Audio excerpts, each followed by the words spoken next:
Hello everyone and welcome back to another video. In this episode of our number theory series, we're going to be extending and applying the fundamental theorem of arithmetic that we proved in episode 5, and just kind of using this in different proofs and seeing how useful this fundamental theorem of arithmetic can actually be. So without further ado, let's jump right into the lesson for today. So to begin with, the first thing that we're going to prove is a theorem about divisibility and the fundamental theorem of arithmetic, and show how this fundamental theorem of arithmetic can show us certain things about the divisibility of certain numbers. So let's go into that theorem quickly. Theorem 212. And this theorem goes: let A and B be natural numbers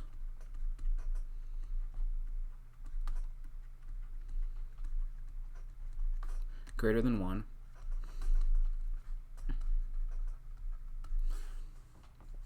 and let P1 R1, P2 R2, PM Rm be the unique prime factorization of A,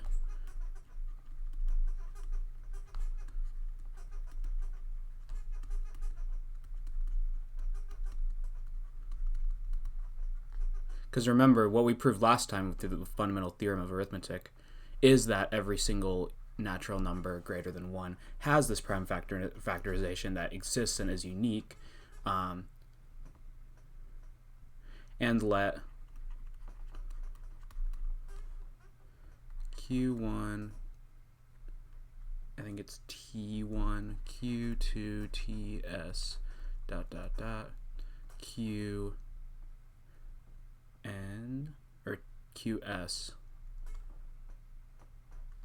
TS, be the unique prime factorization of B.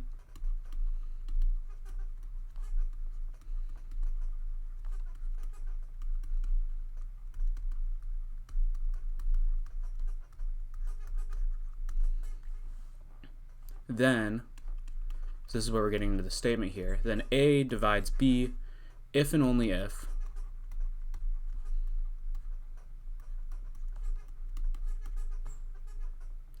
for all I less than or equal to M, there exists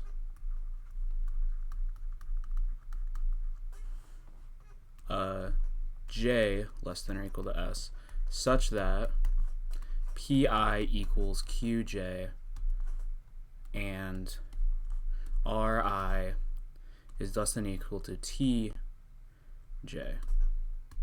So what is this theorem basically saying? So you have two natural numbers, they have their prime factorizations, and what it's saying is that if you know that A divides B, that means that for every single prime number in the prime factorization of A, you can find that prime number in B. And additionally, the amount of times that prime appears in the prime factorization of A is always less than or equal to the amount of times it appears in the prime factorization of B.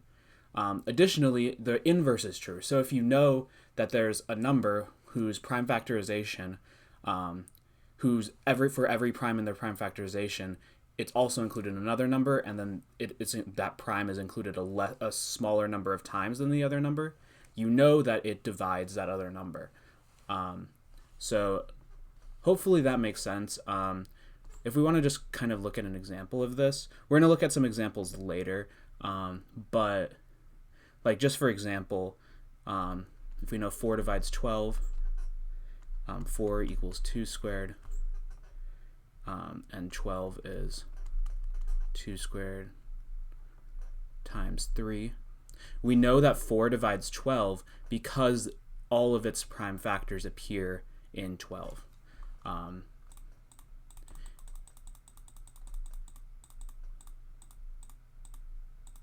Okay, so let's get into the proof of this theorem. So this is a biconditional, so we're going to have to prove both directions here. So first, we're just going to start off with our basic assumption. Let A and B be naturals,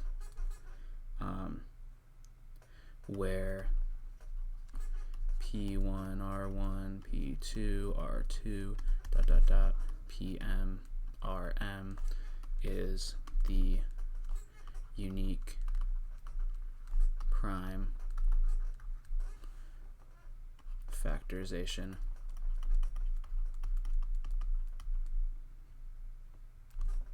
of A and Q1 T1 Q2 T2 dot dot dot Q S TS is the unique prime factorization of B.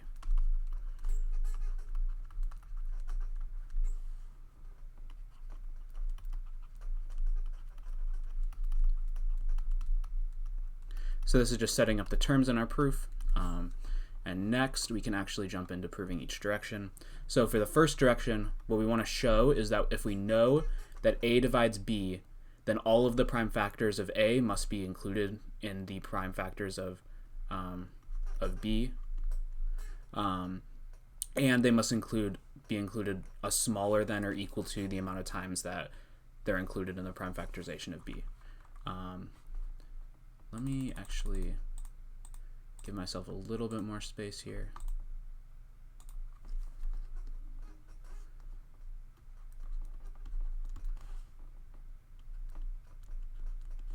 Okay, so for the first direction, we're just going to assume that A divides B, so AK equals B for some natural K.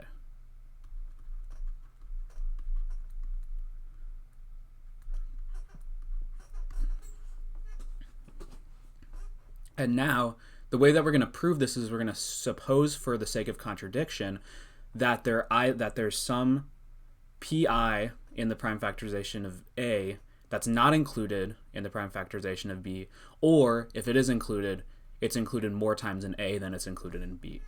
And if we can prove that that contradiction, or that assumption leads to a contradiction, then we know that the reverse is true, that all the primes in A exist in B, and they exist fewer or equal to the amount of times that they exist in B. So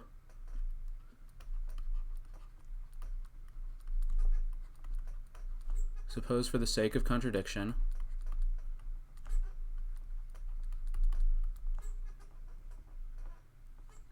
that there exists a natural I less than or equal to M such that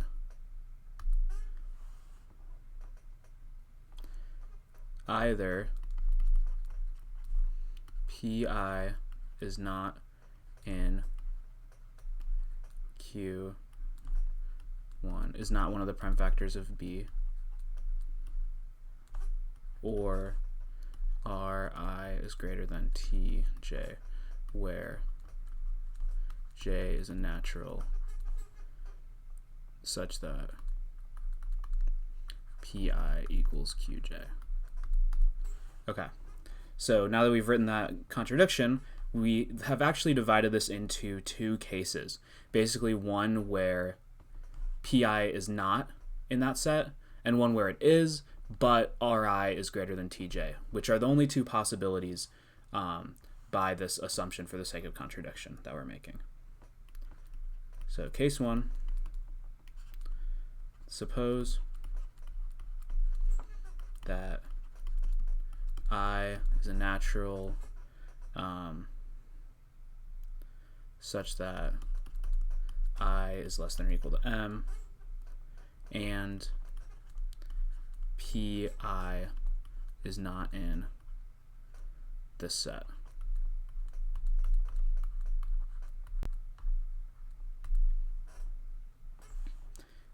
So by the uniqueness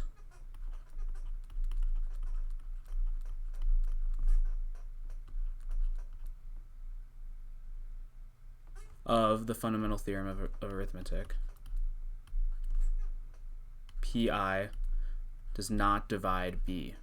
Because if pi did divide b, that would mean that there's a prime factorization that would mean that the unique prime factorization of b includes pi. But we know that it doesn't because it's not in the set of primes in b's prime factorization. So because of that, we know that pi does not divide b. However, b equals ak, which equals p1 r1 p2 r2 dot dot dot pm rm k, which equals pi times l, where L is a natural that basically refers to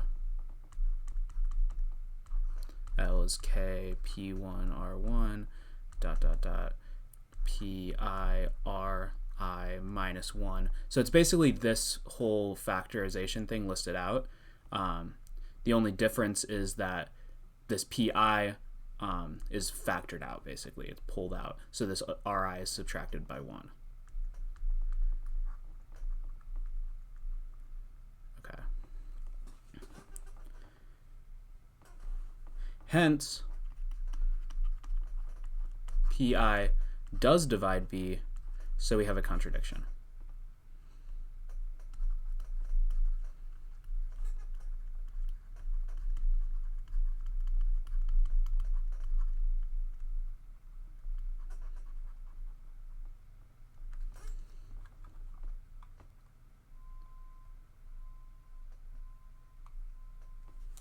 All right.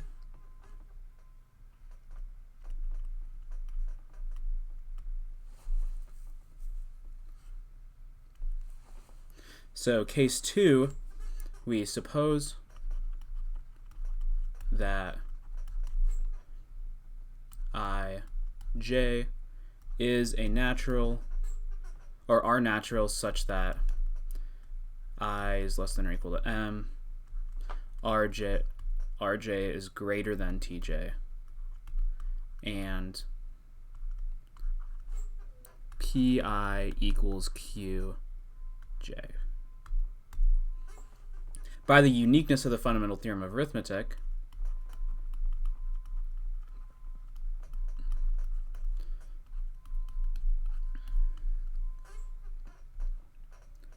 pi ri does not divide b.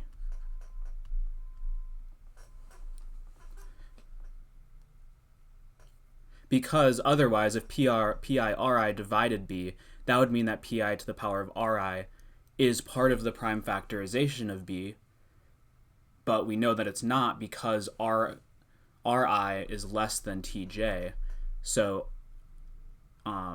only a certain number of these primes of this prime would actually appear in b, which is tj, but that's not enough, so pi ri could not divide b. Otherwise, that would mean that it's in the prime factorization. We know it's not. By uniqueness of the fundamental theorem of arithmetic, we know that it doesn't divide b. However,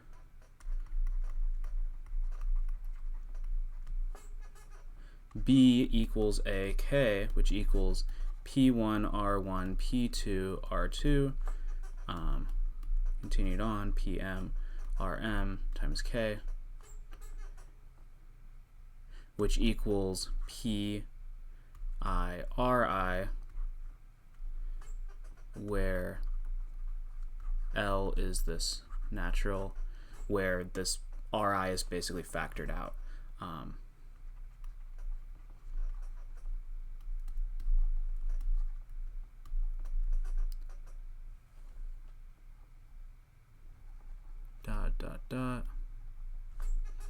Pi minus 1, ri minus 1, pi plus 1, ri plus 1. and then continued on to PM, RM.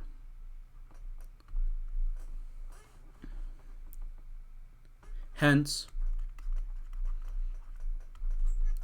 PI, RI does divide B, so we have a contradiction.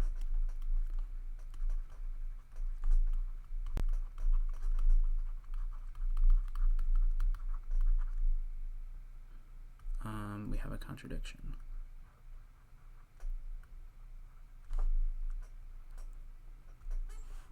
Thus, for all I less than or equal to m, there exists,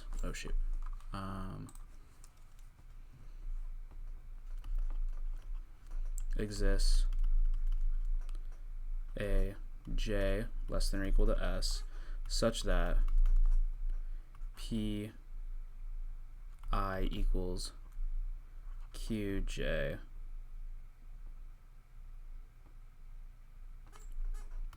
and Ri is less than or equal to Tj. So that proves the first direction of this. So basically what this shows, if we know that A divides B, then we know that all of the primes in A's prime factorization are in B's prime factorization a smaller than or equal to number of times that they appear in B's. Okay, so that's the first direction. And now let's go through and prove the other direction. And this one's going to be a little bit more straightforward than the first one. And we'll see why in a second. So suppose that for all I is less than or equal to m, there exists a j less than or equal to s such that Pi equals Qj and Ri equals or is less than or equal to Tj. So let's say without loss of generality, let P1 equal Q1, P2 equal Q2, and then have that all continue all the way until PM is QM.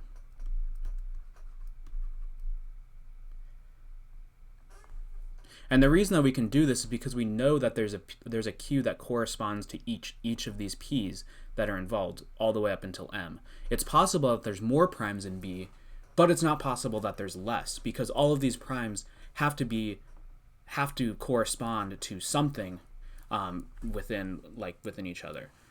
With everything, and all the primes in the prime factorization of A have to correspond to a prime in the prime factorization of B. So there has to be at least M. And without loss of generality, we can reassign the indices so that the indices line up. Thus, B equals Q1, T1, Q2, T2, QS, TS, that's just its prime factorization, which equals P1, R1, P2, R2, P, M, RM, and then we're going to multiply that by Q1, T1 minus R1, which we know has to be greater than or equal to 0, so this is fine. It's still making sure that B is a natural number.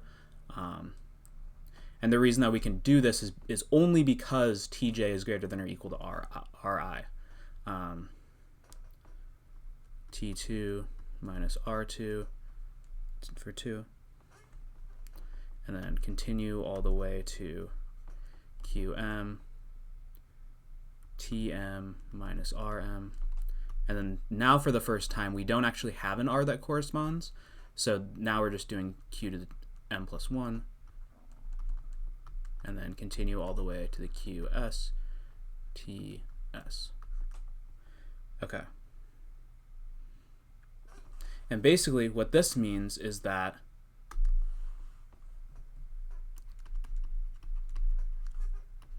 b equals a times this whole set of additional q's here.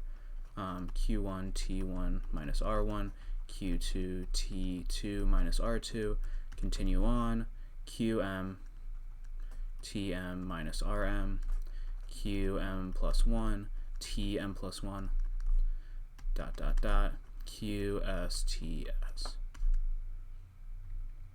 So what does that mean? So A divides B, because this product right here is still a natural number, and that's true because Tj is always greater than or equal to Ri, or each of these T's must be greater than the R's. So A divides B, and that completes our proof. Okay, so what have we just shown?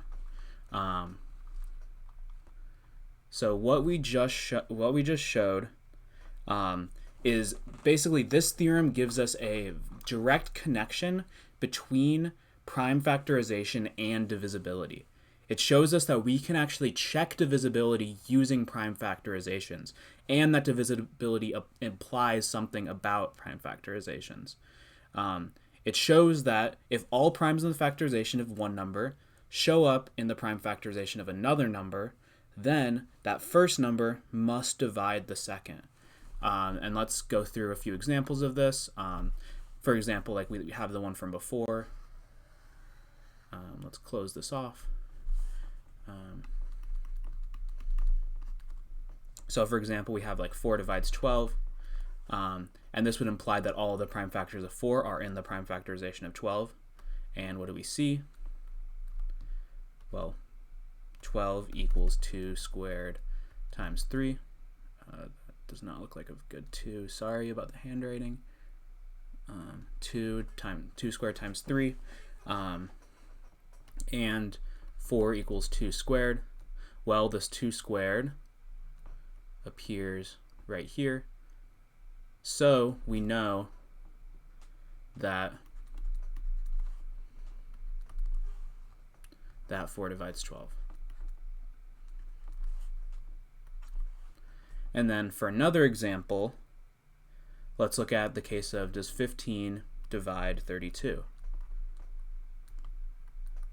Well, the prime factorization of 15 is 3 times 5, and the prime factorization of 32 is 2 to the power of 5. This implies that 15 does not divide 32, because 32 would need a 3 and a 5 in its prime factorization. It has neither. It just has 5 2's. So this is not true. So we can cross that out. Or let me actually just leave it like that and then show that that's false. Okay. Additionally, along with this, there are actually very useful implications about the concepts of the greatest common divisor and the least common multiple, those concepts that we've discussed before.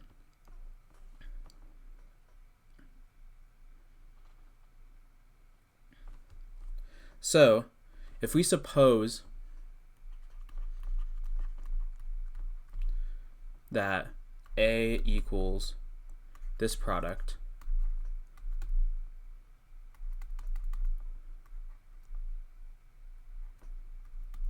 and B equals this product,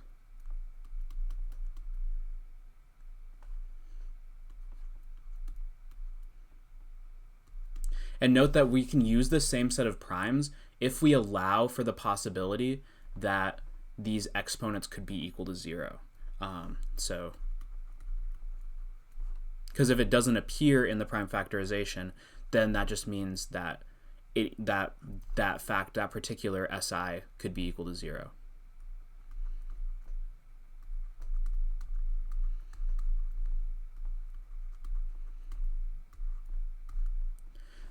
So if we have those two prime factorizations, this actually implies that the GCD of A and B is equal to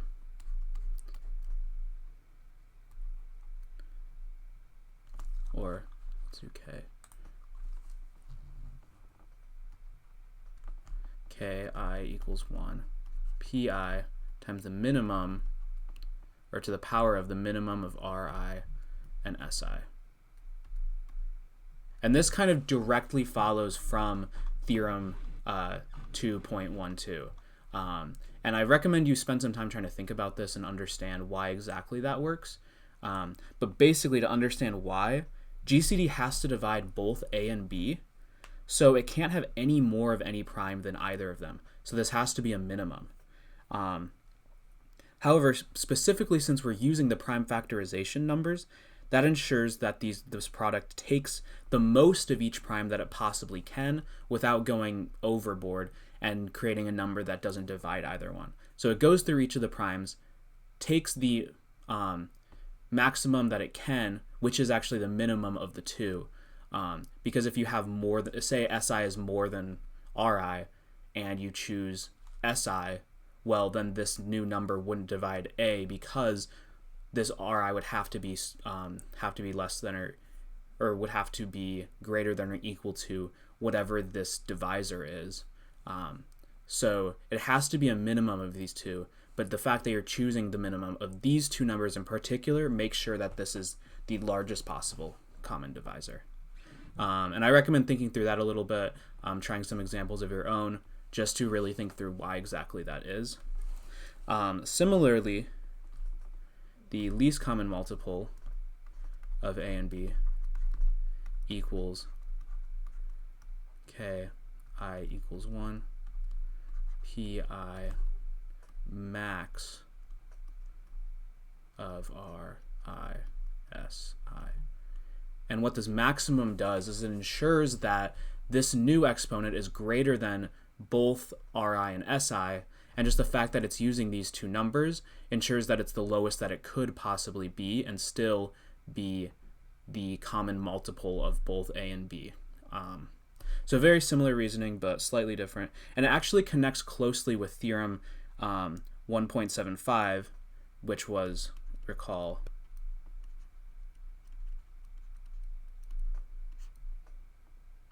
or 1.57, sorry, not 1.75. If you just looked up theorem 1.75 now, you probably had no idea what I was talking about. But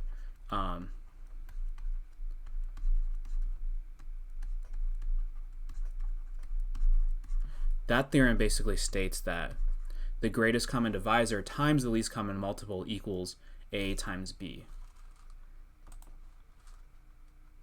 And that actually corresponds to the fact that the minimum of two numbers plus the max of two numbers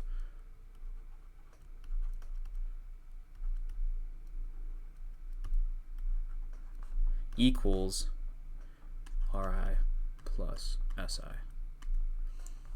So note that the exponent here is equal to the minimum. If you multiplied it with this exponent here, you'd add the exponents together, which would give you the addition of these two numbers. Because basically, if the minimum is Ri, then the maximum is Si. If the maximum is Ri, then the minimum is Si.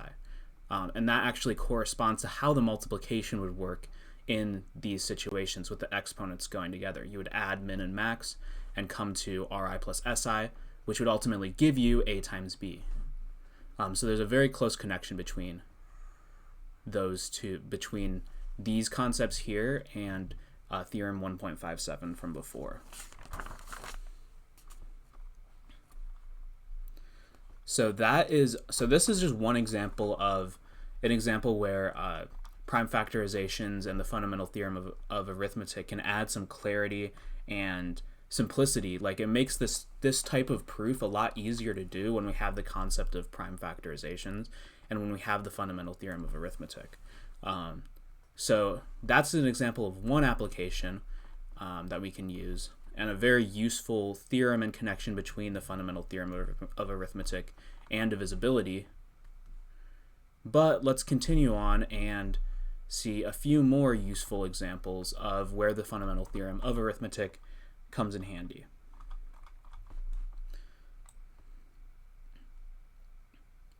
So one example could be this particular theorem here,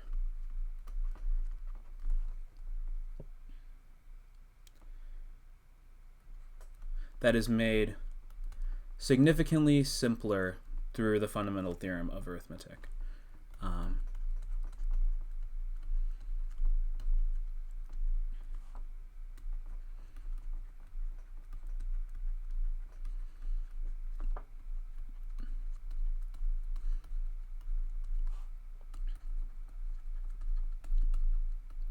So this is basically saying if the square of a number divides a number, then that number divides the original number.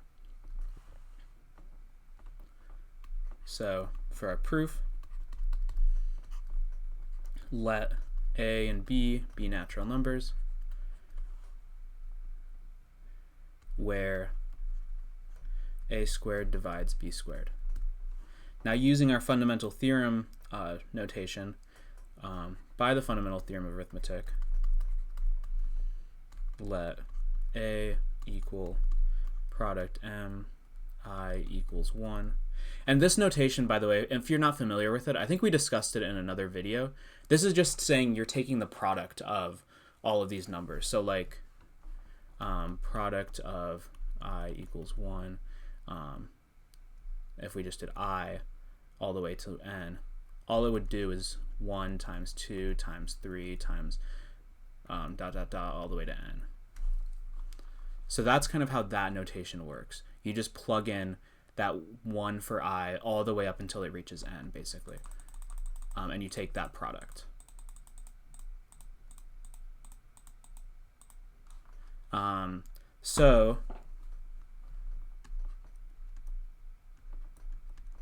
These are the prime factorizations that we're writing out. And b equals the product of m, I equals 1, pi si, where pi's are prime and ri and si are in the set of all integers that are greater than or equal to 0. So note here, it's important that they can be equal to 0. Otherwise, you'd need to use different indices for these prime factorizations. But since they could equal 0, you don't need to use different indices. So since a squared divides b squared, a squared times k equals b squared for some natural k. So this product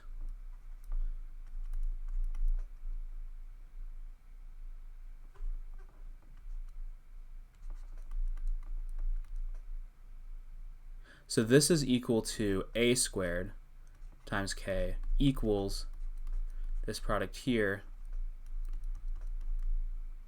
and then it is pi to the power of 2 si.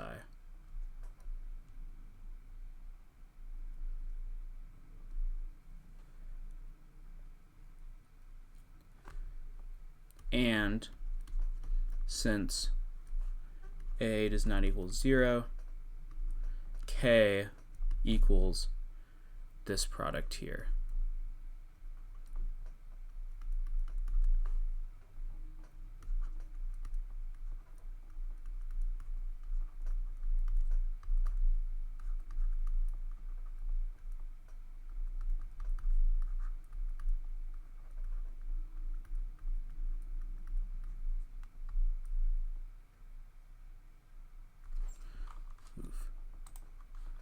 Yeah, sorry about the handwriting. It's a little bit, hopefully you can read that. So it's just pi to the power of 2 times that difference of si minus ri.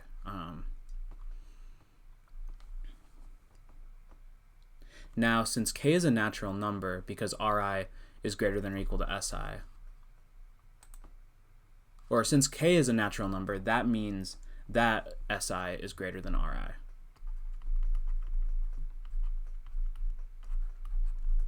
That means that si is greater than or equal to ri for all I.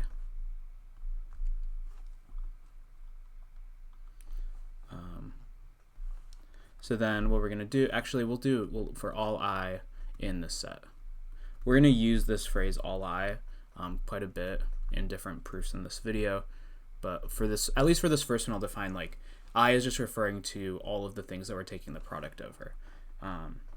So let C equal the product of pi to the power of si minus ri. So C is a natural since si is greater than ri for all I.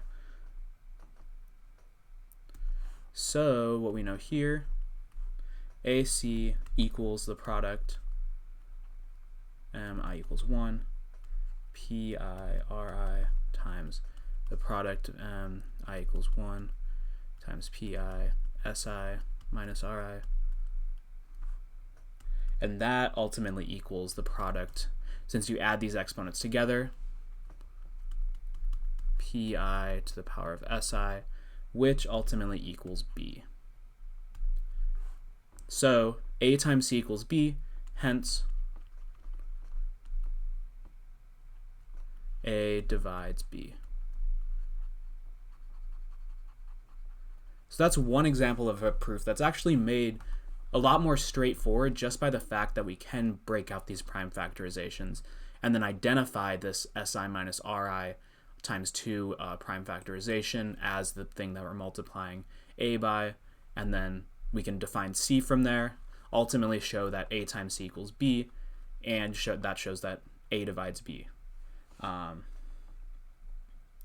So another thing that the fundamental theorem of arithmetic can help us with is showing us that certain equations don't have integer solutions, and that type of what that actually helps us do is show that certain numbers are rational or irrational.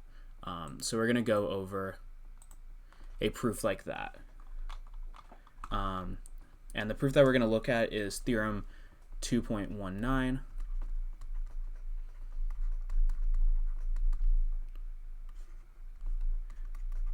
There do not exist natural numbers m and n such that 7m squared equals n squared. And for this proof, all we're going to do is start by supposing, for the sake of contradiction, that there do exist these integers.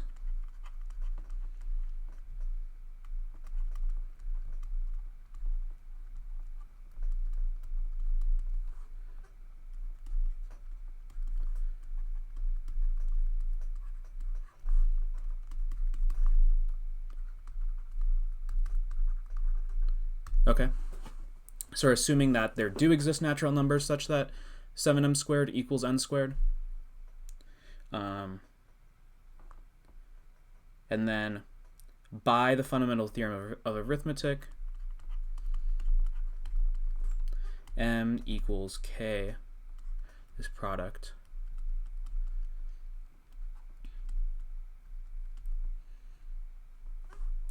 and n equals this product,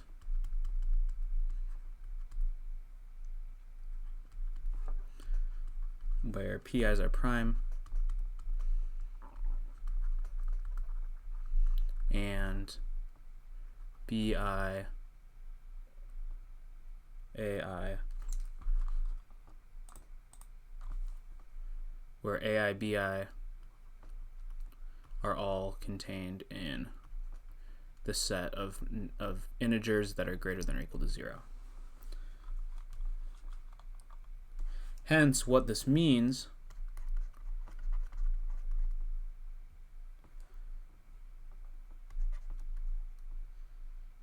n squared equals this product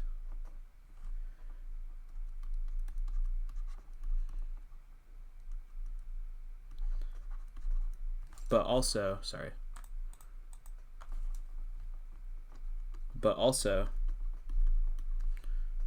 n squared equals 7 times m squared, which equals 7 times the product of k I equals 1,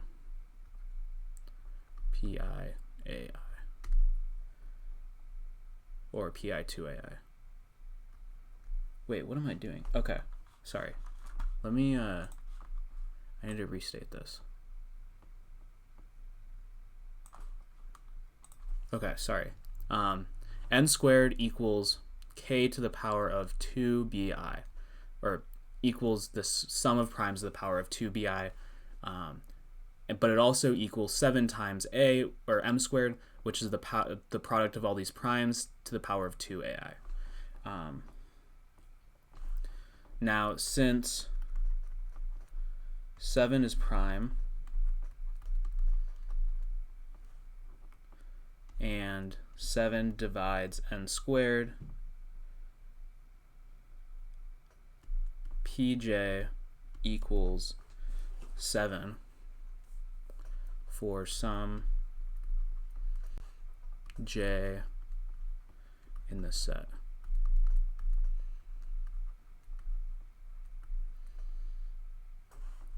So 2bj equals 2aj plus 1. However, 2bj is even and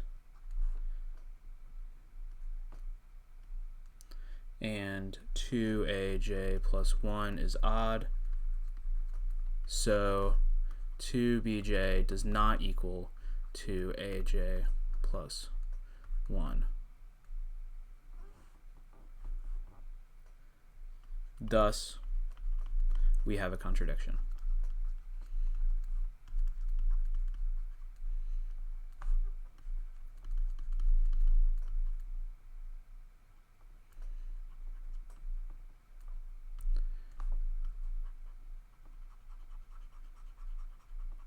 So we know that there's no possible integer solutions to this equation, 7m squared equals n squared. A similar proof, we're going to show this for a different equation. And this will be theorem 2.20. And this says there do not exist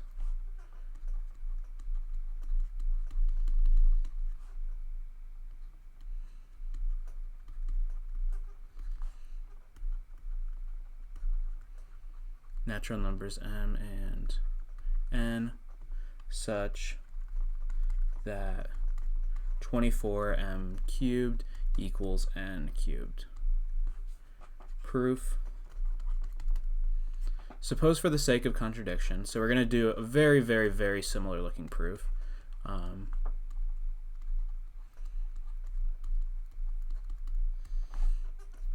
That m and n are naturals such that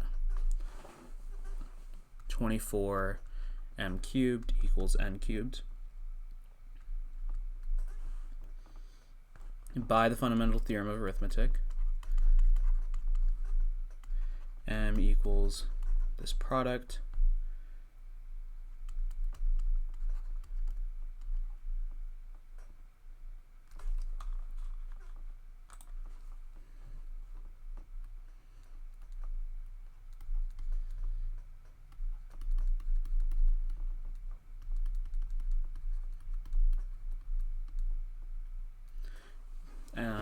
where these p's are all prime,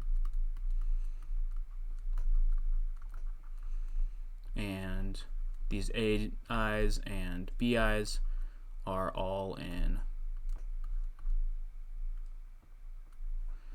this set of all integers greater than or equal to 0. Okay, so like before, we're going to show hence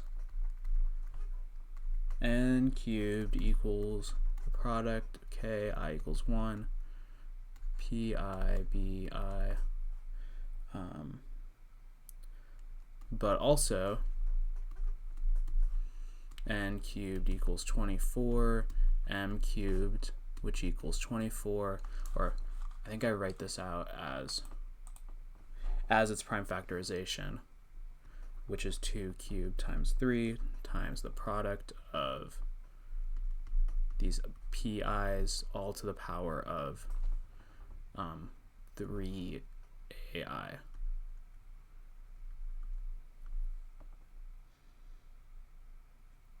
Now, since 3 is prime,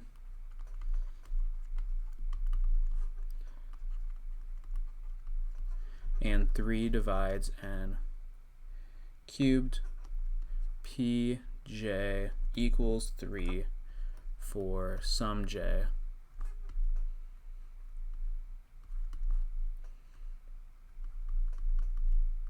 in the set of all integers from 1 to k. So 3bj equals 3aj plus 1. However, 3 divides 3bj,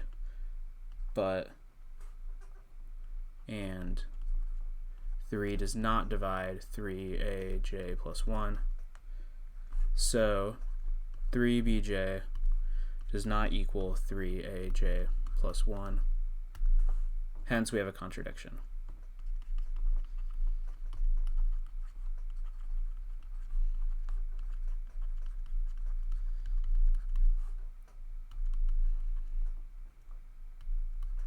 And that shows that there's no possible integer solutions to this equation up here, 24 m cubed equaling n cubed.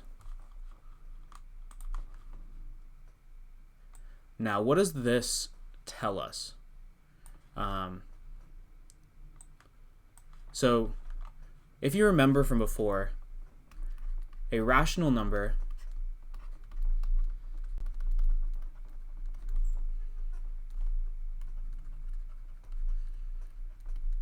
is a real number that can be written as a fraction, as a over b, where a and b are integers and b does not equal 0. And then obviously in the converse of this is an irrational number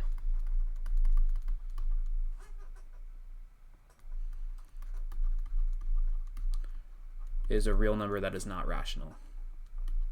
Very, very simple definition.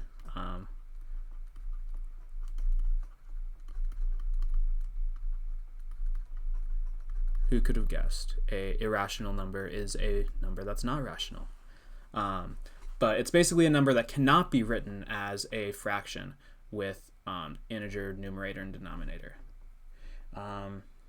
So what did this actually tell us from before? What did what we looked at before actually show us? Well, let's ask the question of, is the square root of 7 rational? Well, that's similar to asking, are a and b integers in this equation?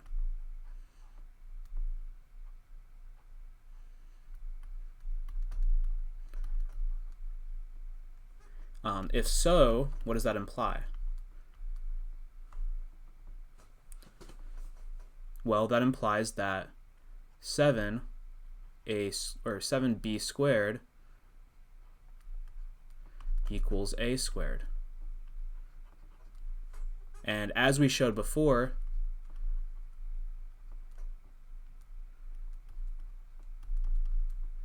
that's not possible.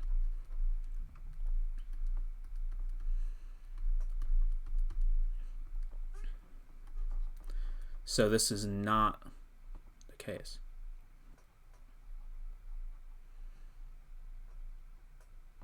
Square root of 7 is not rational. What about the cube root of 24? Well, remember that 24 times b cubed does not equal a cubed for any a, b that are integers. So the cube root of 24 must be irrational.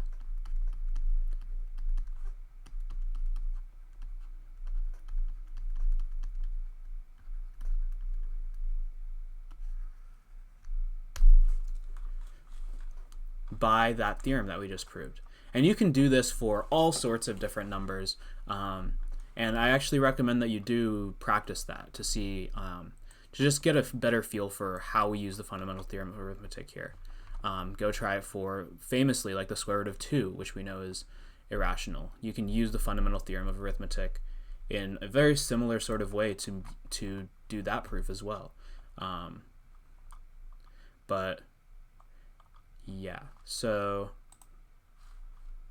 that is it for this section. And now let's move on to some more possible applications of this proof, of the fundamental theorem of arithmetic, to see even more places where it's useful. Because a lot of the stuff that we did in chapter 1 with divisibility, using the fundamental theorem of arithmetic and theorem 2.12 can actually make some of these proofs a little bit easier, or give us some sort of alternate way of writing certain proofs. Let's look at from before. Previously, we proved theorem 1.42, but now it's going to be labeled theorem 2.25.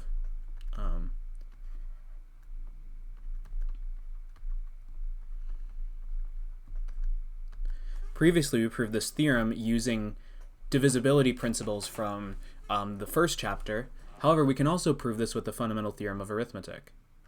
And this theorem is let a b and n be integers.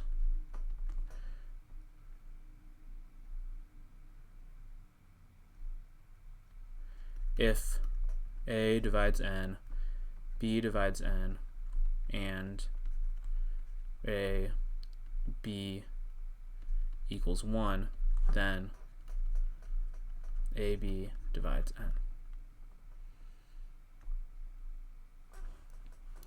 Now for our proof, we're going to let a and b be integers.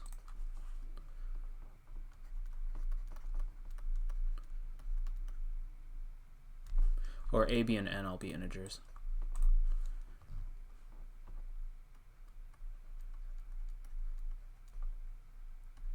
Where a divides n and b divides n, and a, b equals 1.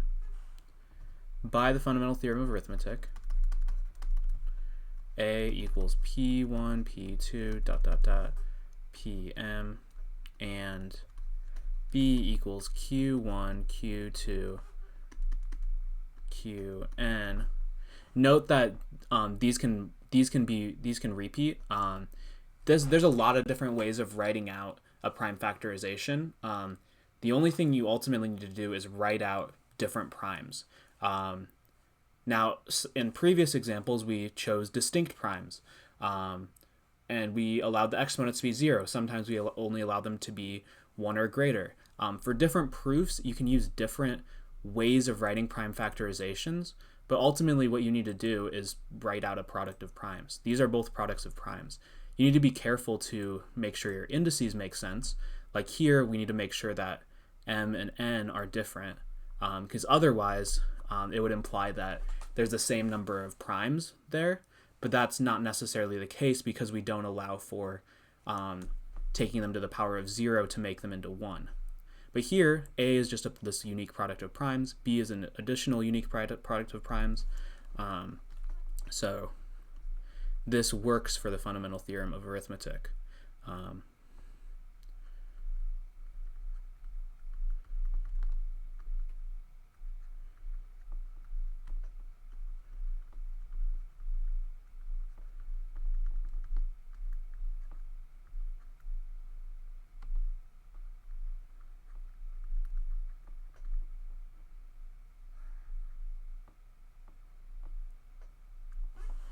Okay. Now, since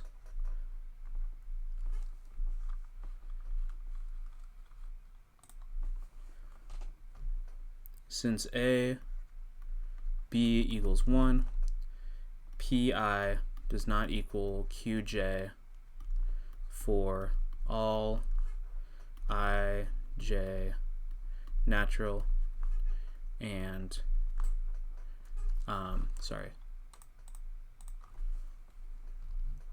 where I is in this set of integers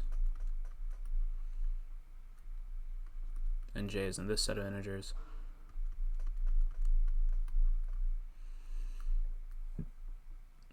And the reason why this has to be the case, like no pi can equal to any of these q's, these must be entirely distinct, is because the GCD is 1. If one of these primes in A was also in this prime factorization of B, then the GCD would have to be greater than or equal to that prime. So it wouldn't be 1 anymore. So these must be entirely distinct sets of primes, or distinct lists of primes, because there could be duplicates. Now, also by the fundamental theorem of arithmetic, n equals r1, r2, ... rx, where r1, r2, rx are primes.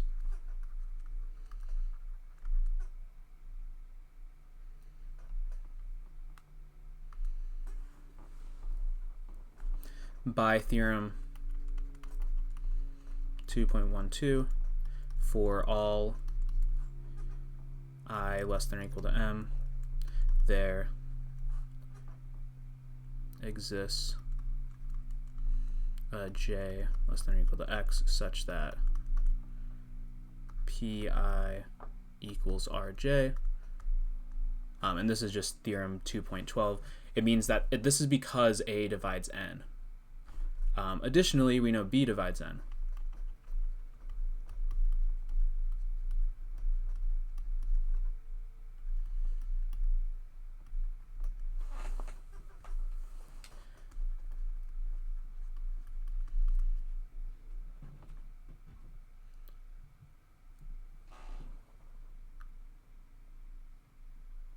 Ooh, my notation doesn't work here. Let me actually change this notation.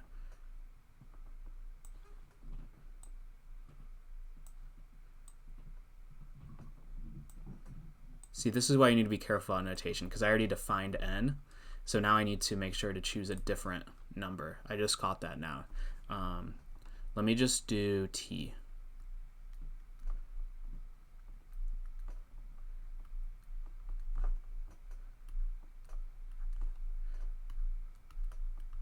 A j less than or equal to x such that qi equals rj. And it doesn't matter for these that they're using the same, because this is just creating kind of a self-contained statement. Whereas like this one is creating an n that we're using for the rest of the proof. But basically, so what we can do here, based on these two, based on everything that we have so far, thus we can actually rewrite n equal r1, r2, ... rx. We can rewrite that as p1, p2, ... pm, q1, q2, ... qn times c, where c refers to the product of all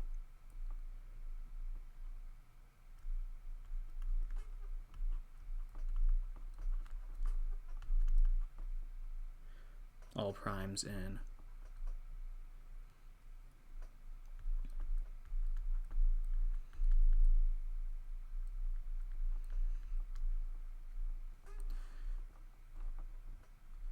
not in.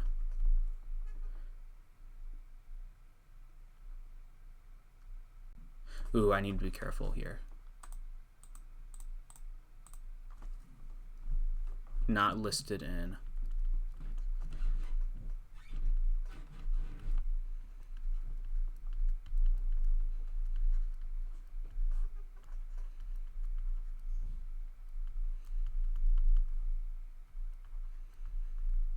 QT. Okay, so that's the product of all the primes in this list.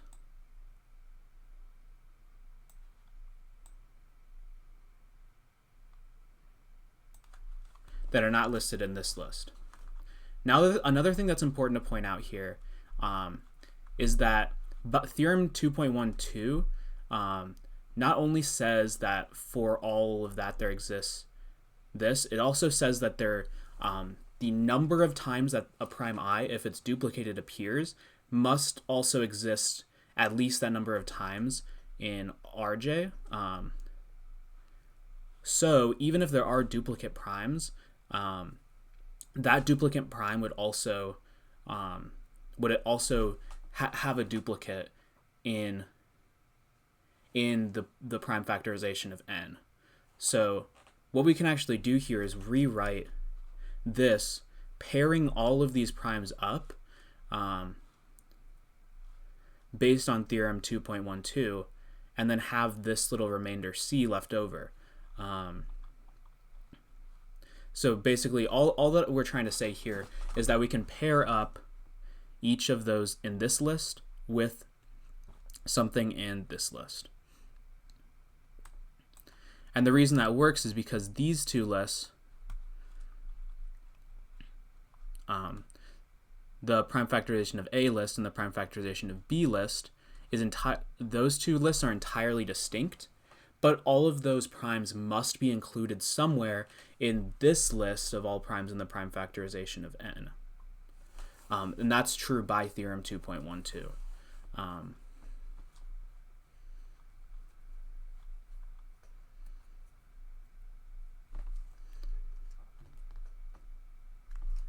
Yes. Okay. Trying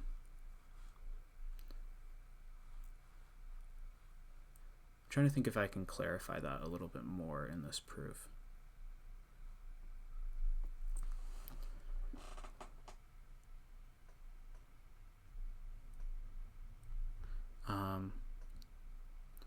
For each time pi, I think I've clarified this enough with the explanation.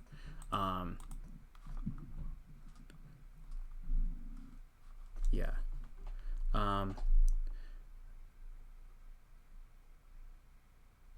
Maybe I'll just write here, like, additionally,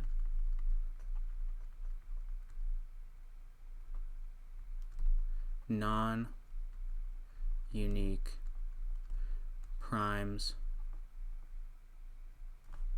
in each prime factorization appear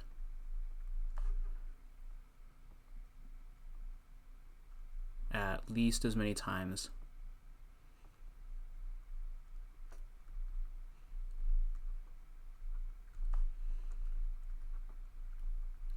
in n's factorization as they do in a's or b's. And that's also by theorem 2.12. Okay. Where were we?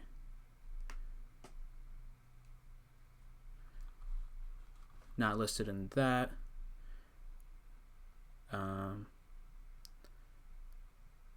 Yes, okay, and that's also because that these are entirely distinct sets. Okay, now that we've cleared up some of the logic, hence n equals a, b, c, so A and B divide n.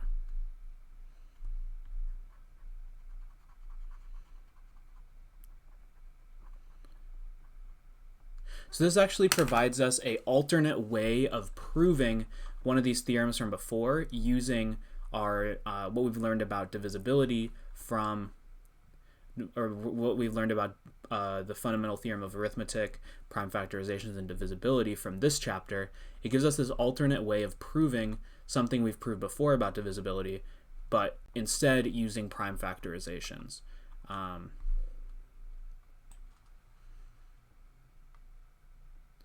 Now, some of the logic is a little bit weird in here, but I think ultimately this works, and the reason it works is because of theorem 2.12 and just the fact that these non-unique primes in each prime factorization appear at least as many times in n's as they do in a's or b's. But yeah, we can discuss that a little bit later.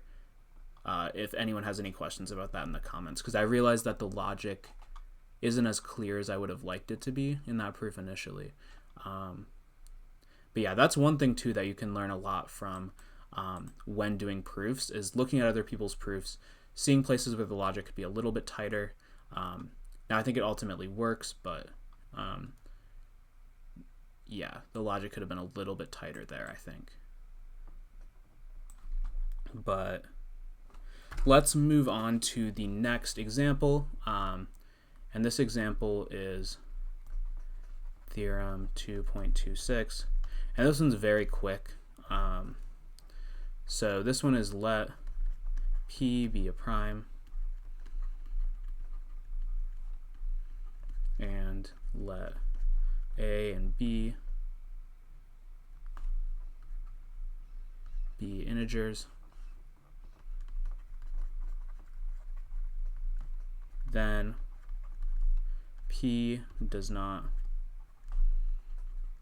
divide A if and only if the GCD of A and P is equal to 1. So this proof is very quick. So for our proof, we're going to suppose A and B are integers, then P, or sorry,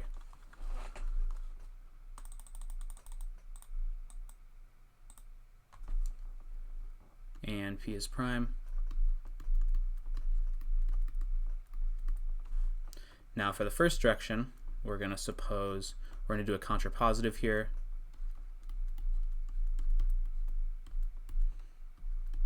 So A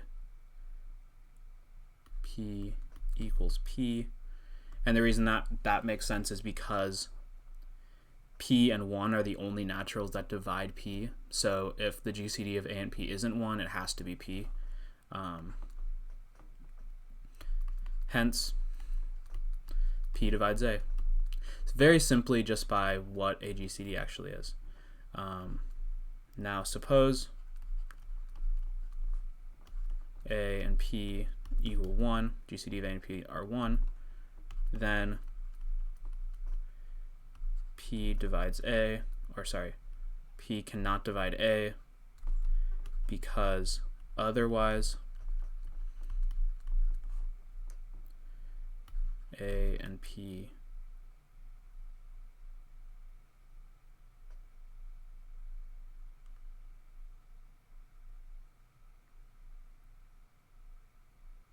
oh wait, one second. Let me check my I'm confused why they're saying why there's a B here.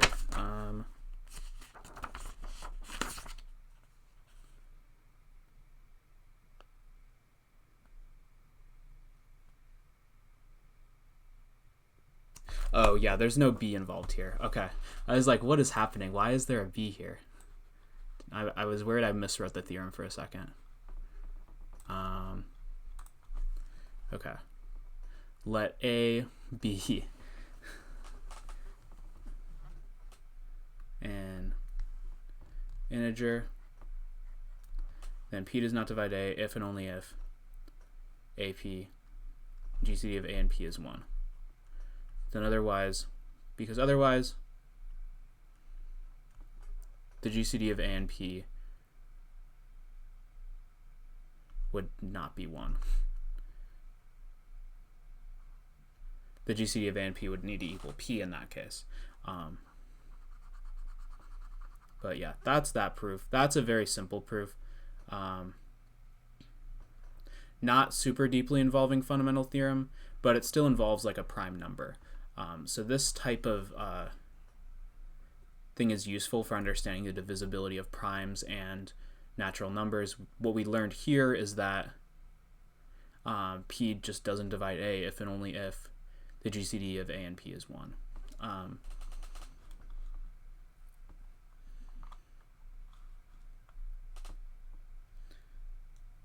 Now the next theorem is theorem 2.27. And this one actually does have a B. So let P be prime and let A and B be integers. If P divides AB, then P divides A or P divides B. So for our proof here, we're going to start by letting A and B be natural or be integers, and P be prime, such that P divides A, B. So by the fundamental theorem, A equals P1, P2, PM, and B equals Pm plus 1, Pm plus 2, Pm plus n, where P1 P1 through Pm plus n are primes.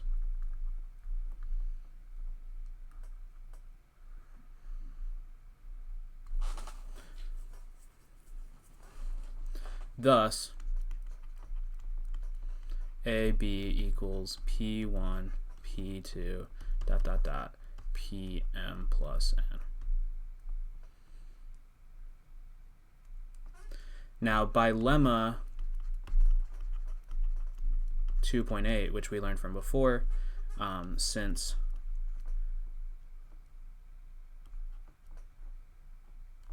P divides P1, P2, Pm plus n, P equals Pi for some I in the set.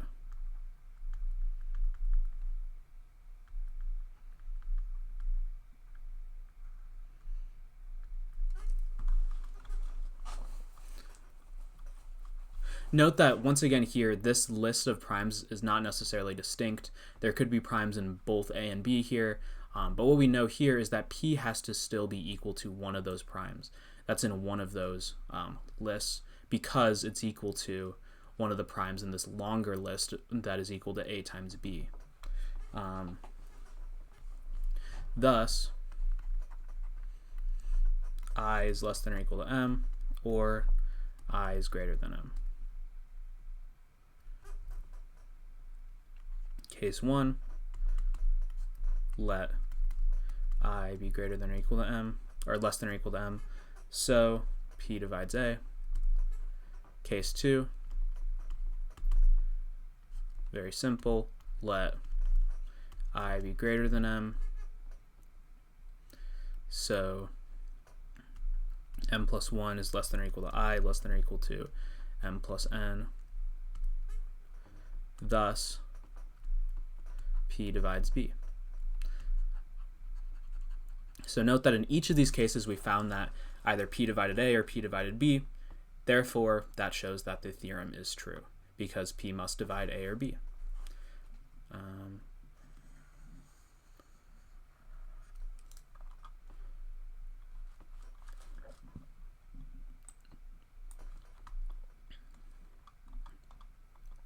Now, for these last few proofs, the book actually recommends proving them with the techniques from Chapter 1 and with the Fundamental Theorem of Arithmetic. But I think for our purposes today, I'm just going to use the Fundamental Theorem of Arithmetic. If you want to go back and review some of those Chapter 1 proofs by trying to apply them to new proofs, I would highly recommend you go through these proofs that I'm proving today with the Fundamental Theorem and try to prove them on your own with the techniques that we learned in Chapter 1. But for now, I'm just going to continue applying the Fundamental Theorem of Arithmetic and apply them to these proofs. And for these particular proofs, this GCD expression is going to come in very handy. It's going to be extremely useful. So we will see how useful that can be here.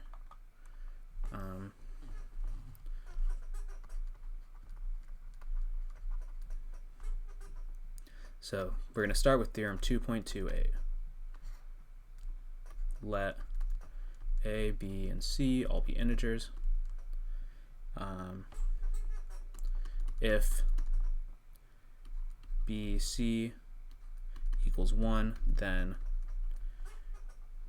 A, B, C equals A, B times A, C. So this is a statement about GCDs, basically. If the GCD of B and C is 1, then the GCD of A, B, C, A and B, C is equal to the GCD of A, B times the GCD of A and C. Let A, B, C all be integers such that B and C is equal to 1 by the fundamental theorem. A equals the product of K, I equals 1, Pi, Ai, or alpha I, sorry, we're doing alphas.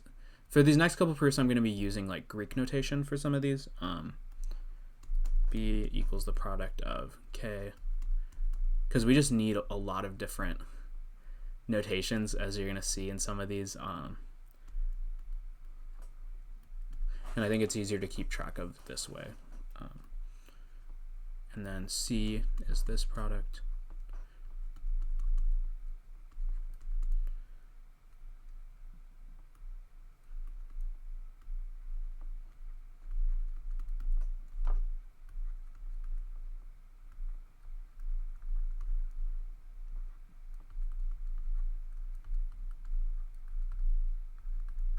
And then they're all greater than or equal to 0. So that's what allows us to use the same indices for all the primes. Now we're going to apply those what we've noticed about GCDs before.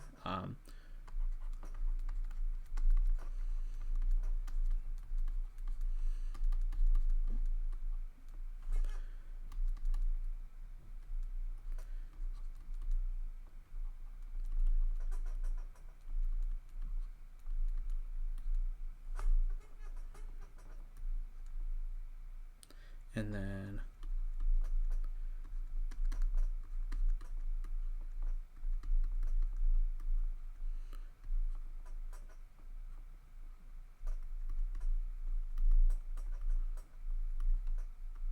minimum of alpha I and gamma I. We're going to write out 2 more of them. For this one, it is BC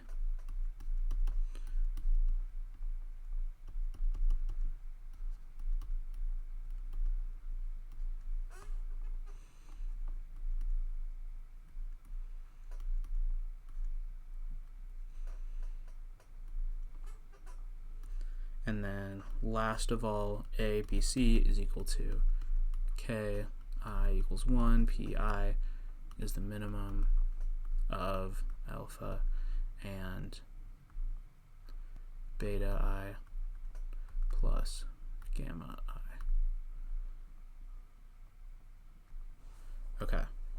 So these are all the different GCDs that we're going to be using in this particular proof. Thus, what we find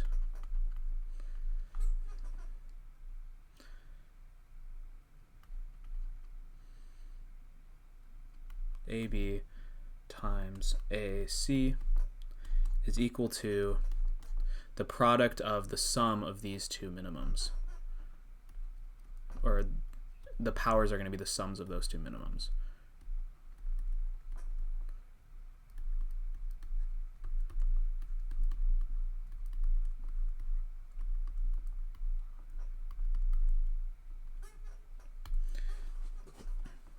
Now, since BC,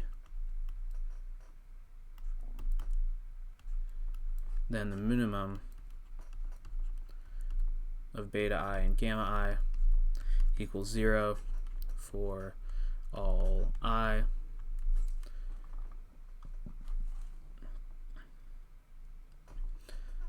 So, for all I,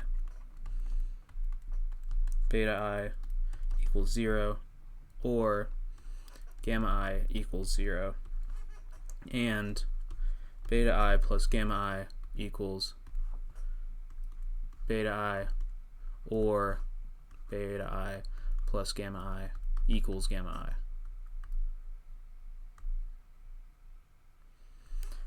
And what all of this implies is that hence the minimum of AI BI plus gamma I equals the minimum of alpha I times beta I plus the minimum of alpha I and gamma I. Okay, so why does it mean that? Well, basically what we know is that this is either going to be equal to beta I or gamma I. If it's equal to beta I, for example, that means that the minimum is just the minimum of alpha and beta I, while the minimum of alpha I and gamma I actually just reduces to 0, because in this case, gamma I would be equal to 0. And the vice versa situation is true, say if beta I is 0. Well, then beta I plus gamma I just equals gamma I, and the minimum here is 0, so it's equivalent to alpha I plus gamma, or the minimum of alpha I and gamma I. So therefore, the product of K I equals 1 pi min alpha I beta I plus gamma I equals this product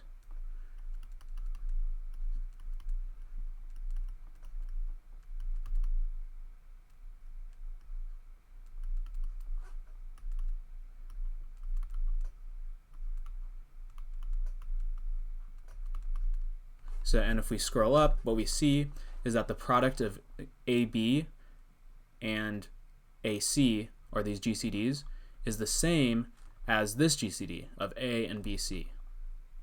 So this is equivalent to saying that ABC equals AB times AC, which is exactly what we were trying to prove.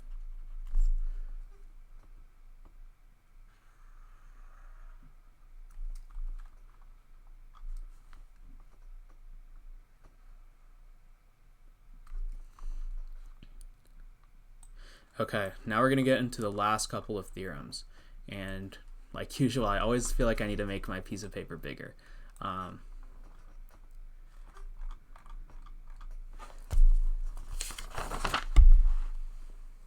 So this next theorem is theorem 2.29.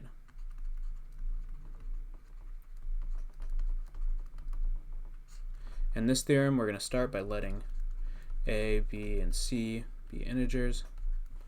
And if AB equals 1 and AC equals 1, then A, B, C equals 1.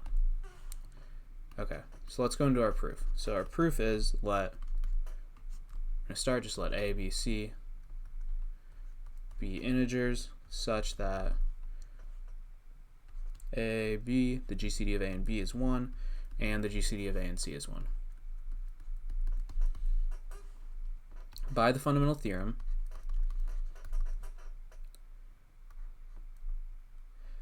A is the product of this, B is this product. Just we're defining almost identical to how we defined it before.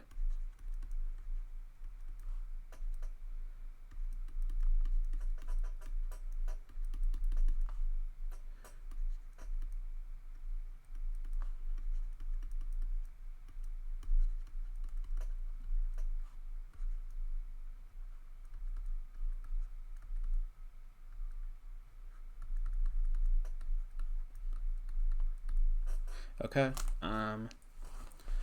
note that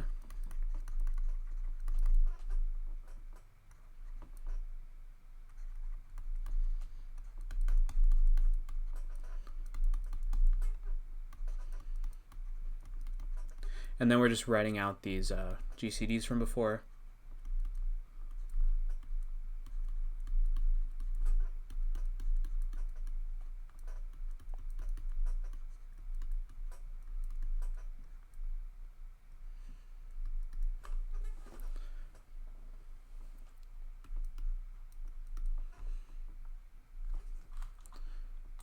And this should be a C, obviously.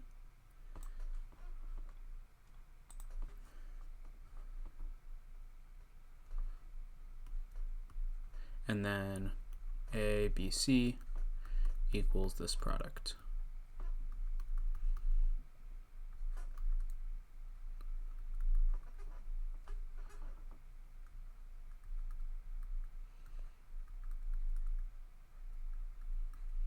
Okay.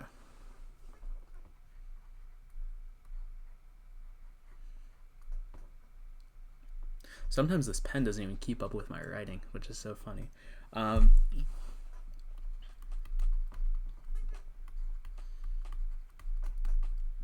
So since AB is 1 and AC equals 1, the minimum of alpha I and beta I equals 0, and the minimum alpha I, gamma I equals 0 for all I. Hence, alpha I equals 0 or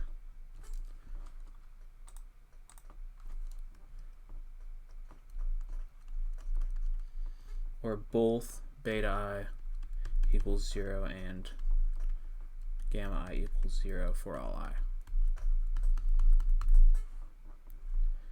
Thus, the minimum of alpha I and beta I plus gamma I equals 0 for all I. And that means that this GCD, since all the exponents are equal to 0, would have to be equal to 0. Or would have to be equal to 1, since all the exponents are 0.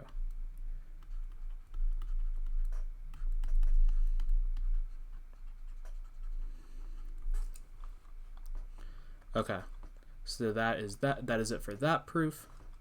And then we have 2 more. We're almost there. This ended up being a very, very long video. Okay, but it's okay. Theorem 2.30 is another GCD-like problem. Let A and B be integers. If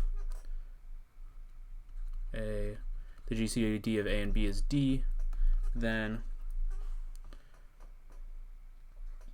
A over D, B over D equals 1. Okay, so for our proof,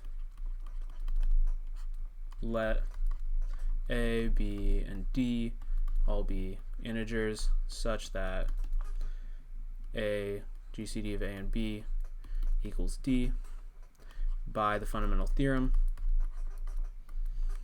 A equals this, same thing, it's equaled the past two proofs. B equals the same thing, it's equaled the past two proofs, and D will equal what C was the past two proofs. I don't know why the book decided to change it to D on this particular example, but sometimes you just gotta spice it up to keep it a little bit entertaining, where the PIs are prime and alpha I, beta I, gamma I are in the set of integers greater than or equal to 0. Okay.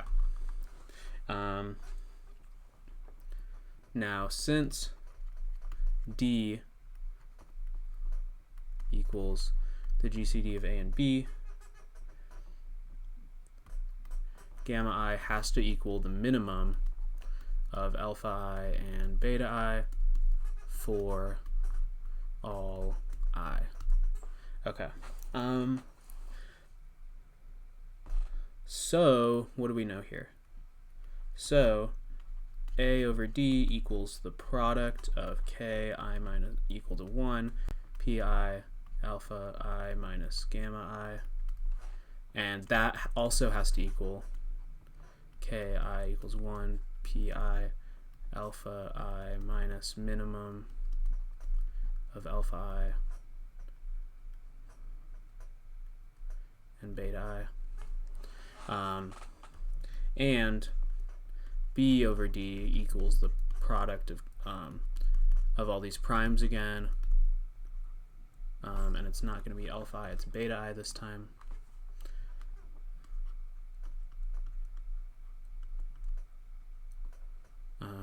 Equals this product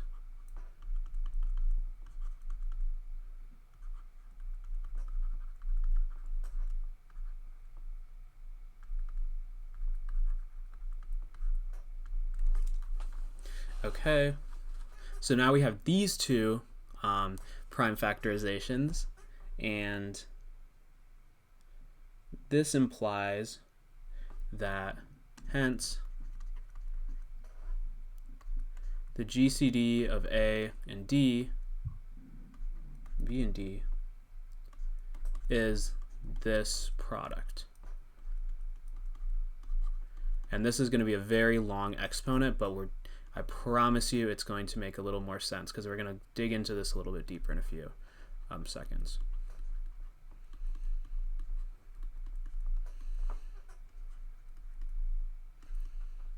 So it's a minimum of a difference that includes a minimum.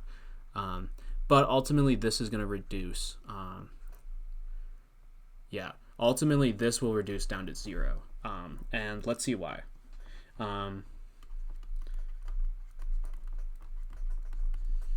Since for all I, the minimum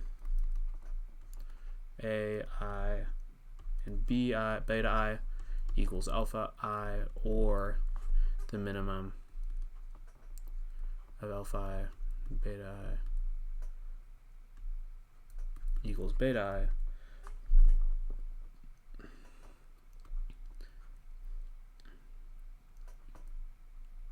the minimum, let's write this on a new line. Since that's the case, since this minimum is either alpha I or beta I, the minimum of alpha I minus minimum alpha I, beta I, and beta I minus minimum alpha I, beta I equals 0 for all I. And the reason why that is because if this minimum is alpha I, which is one possibility, this term in particular, this first term, will become 0, which will make the minimum 0. On the other hand, if beta I is the minimum, well, beta I minus beta I is 0. So the minimum must also be 0 again. because remember that, or, well, basically, if beta I is the minimum, and that minimum is 0, which is, I think, the smallest possible minimum here, because it has to be, because gamma I has to be positive or 0, because D must be at greater than or equal to 1. So the minimum possible is 0, but one of them has to be 0 each time, which is ultimately going to reduce this full expression down to 0. Thus, A over D, the GCD of A over D and B over D equals 1, which is another proof. Very fun. Okay, and now we're going to get into our last proof of the night. Let's go. So for this particular proof, this is theorem 2.31. Let A, B, U, and V all be integers. If AB, GCD of A and B is 1, and U divides A, and V divides B, then GCD of U and V is equal to 1. Beautiful. Okay. So for this proof, we're going to start by, so similar to normal, just like a normal direct proof.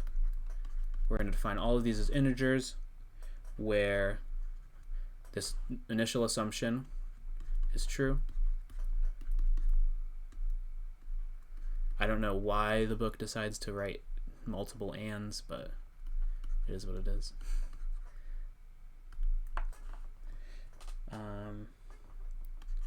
So by the fundamental theorem, this is a math class and an English class. By the fundamental theorem, A is this product,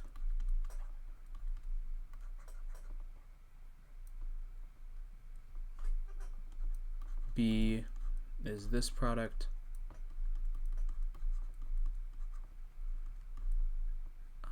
U is this product,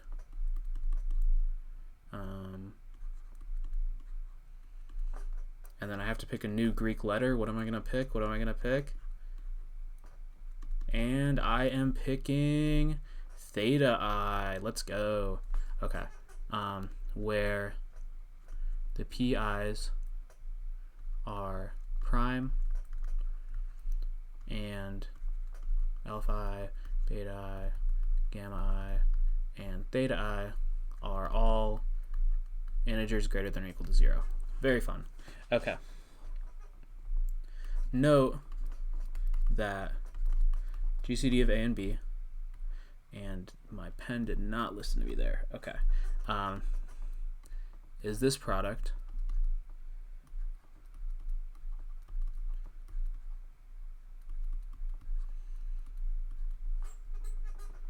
and the GCD of U and V is equal to this product.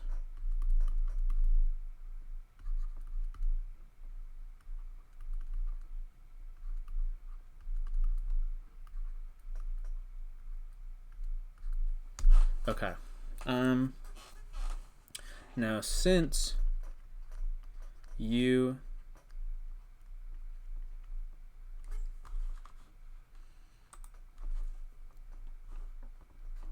divides A, theta I is less than or equal to alpha I for all I.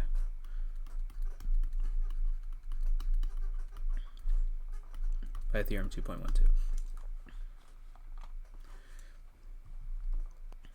Since V divides A, theta I, and V does not actually divide A. Good job catching that. You guys in the audience are really keeping me on my toes.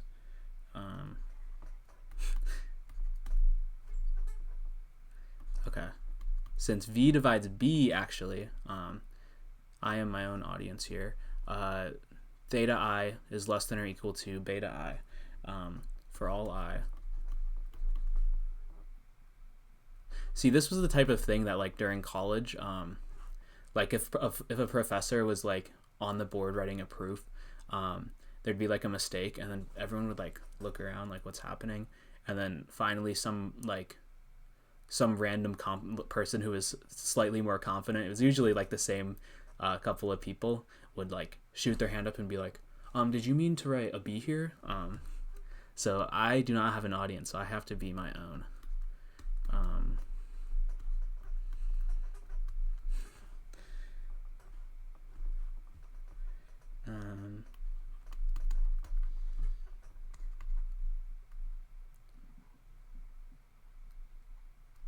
Since the GCD of A and B equals 1, the minimum of alpha I and beta I equals 0 for all I. Now look at what we just showed here. We know that gamma I is less than or equal to alpha I, and theta I is less than or equal to beta I. So what does that mean if this minimum of alpha I and beta I is equal to 0? Well, that means one of them must be equal to 0, which means that if both of these are greater than or equal to 0, one of them must also be equal to 0. That's the only option. Otherwise, one of these conditions would be violated. So, thus, minimum of theta I of gamma I and theta I is less than or equal to minimum of alpha I and beta I, which equals 0 for all I.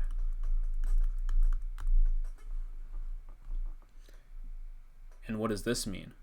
Well, hence, minimum gamma I and theta I equals 0 for all I. And so finally, u, v, the GCD of u and v is equal to 1.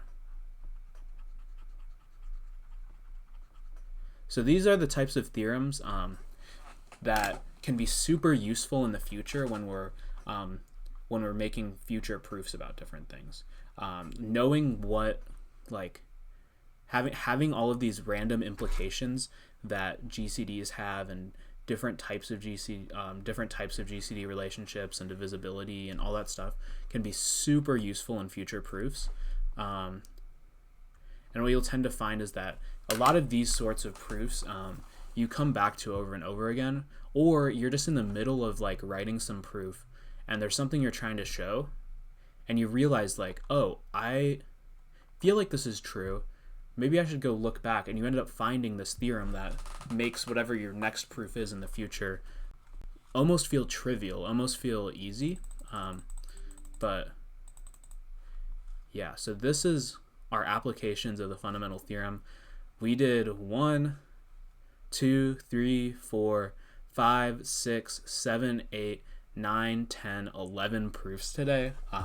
It's an hour 44 minutes and 15 seconds, so we'll probably make it to an hour 45. Definitely one of my longer videos, if not like possibly the longest. That's not just a discussion, but I feel like this was a great time. I want to thank you all for watching. For those of you who stuck with me through this whole long video, who are really into the fundamental theorem of arithmetic, as seemed to be indicated by that last video. Thank you guys for watching. Thanks for sticking around and watching everything. If you made it through all the proofs, go down and comment, got through all 11, or I stuck through the grind, or I don't even know. Just comment something to let me know that you made it to this point. Yeah, that was a long video, but that's all that I have for this particular video. I'm exhausted now, so join me next time when we go on to discuss the infinitude of the primes. Are there an infinite number of primes? Are there a finite number of primes? Don't Google that. Figure it out in the next episode of our beautiful number theory series. And if you like the video, go down and click the like button. If you want to be notified for more, go and hit the subscribe button. If you want to support my work, this is a long video. Like, I'm just doing this for free right now, basically. So if you want to go down and support the work, help me get paid for the stuff that I'm doing. Don't feel obligated to and do this for fun, but I would really, really appreciate support. It would really help this feel worth it. Help this really feel like it's reaching people and that I'm teaching people number theory, which is a huge subject of passion for me. There's also a Discord down below. If you have any questions, we can go in there and discuss. There's also the comment section. But yeah, that is everything for this particular video. Thank you all for watching, and I hope to see you all in the next video. Peace.